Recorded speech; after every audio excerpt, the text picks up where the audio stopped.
A story about refugees now, and in particular refugees from Africa. Last year, 9,000 refugees coming to Australia under official sanction were processed offshore, almost a third of them from Africa. But once they arrive, they face a housing crisis and are in danger of becoming welfare dependent. A combination of lack of public housing and unaffordable private rental markets is making it more difficult to find stable accommodation. A new report by Sydney ANGLICARE says that many face social and economic isolation and particular difficulties getting jobs. Thea De Chaos reports. It's the great Australian dream, a home with a backyard and a hills hoist. But for Sudanese refugee Teresa Thuom, it's out of reach. For the past year, she's rented this house in Western Sydney with her 9 children, aged between 3 months and 16. Today, she was evicted. She says the landlord told her to leave the house because there are too many kids and he wants to rent the house to fewer people. Teresa Thuom spent 3 years in a Ugandan refugee camp after fleeing war-torn Sudan. She arrived 3 years ago on a humanitarian visa. Since then, she's moved a number of times. She says she's lost hope. She doesn't know what will happen to her children. She doesn't know the future. And she feels like she's still in the refugee camp. It's getting worse here. Monica Biel is a Sudanese community worker in Western Sydney. The crisis is all over the community. All the community, they never settle in one area.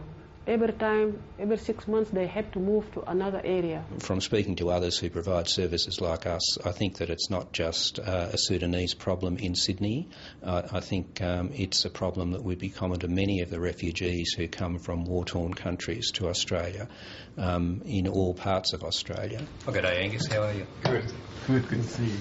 A new report by Sydney ANGLICARE says refugees are at the end of the line when it comes to qualifying for scarce public housing.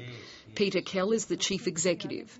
These shortages are compounding not only the problems for Australians of several generations, but certainly newcomers. Nationwide, our public housing system over the last 15 or so years has lost roughly 20-25% of the funding it once had available to it.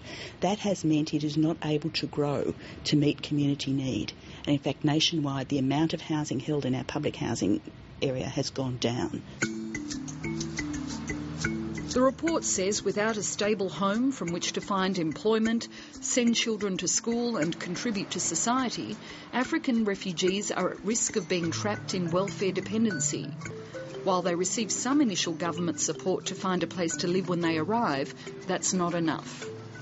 There's some quite good short-term support systems available, but after 3 to 5 months, those systems disappear to a great extent and they're left to their own devices, often with language difficulties, certainly with total cultural differences, in a fairly complex situation.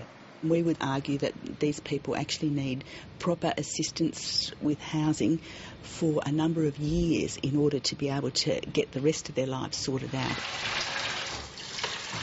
With 9 children, it's difficult for single mother Teresa Thuom to go to English classes or even find some work.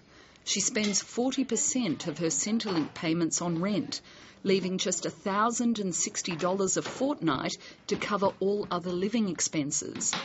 The lack of affordable housing in the competitive private rental market drives many to despair, says community worker Monica Biel. One day the client told me, if I didn't come here, I want to kill myself.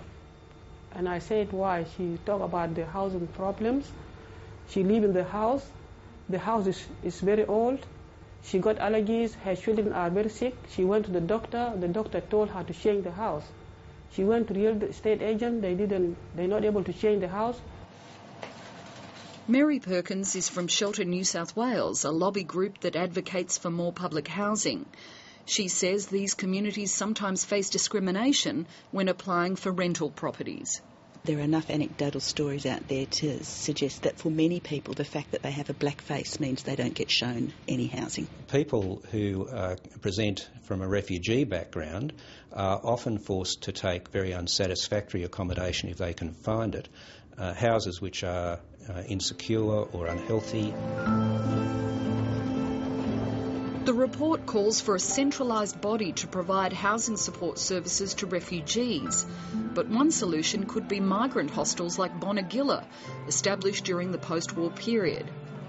They could stay in the migrant hostels for up to 5 years.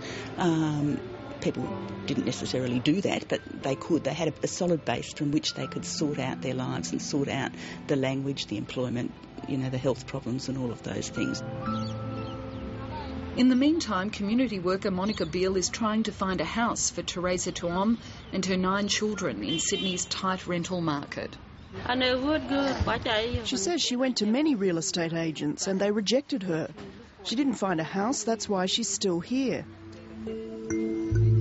Like other refugees accepted by Australia, Teresa Thuom knows she's one of the lucky ones. But after 3 years, she's still far from finding a home. She says she can't go back to Sudan. She wants her children here to get an education and to have good health and a good environment in a peaceful place without war. That's why she's struggling with the housing problem. It's pretty poor, really. We've invited these people here. We've said that they can come here in order to be safe, and we ought to do more about the resettlement process so that they can actually more confidently make new lives for themselves and deal with some of the very serious barriers they face in doing that.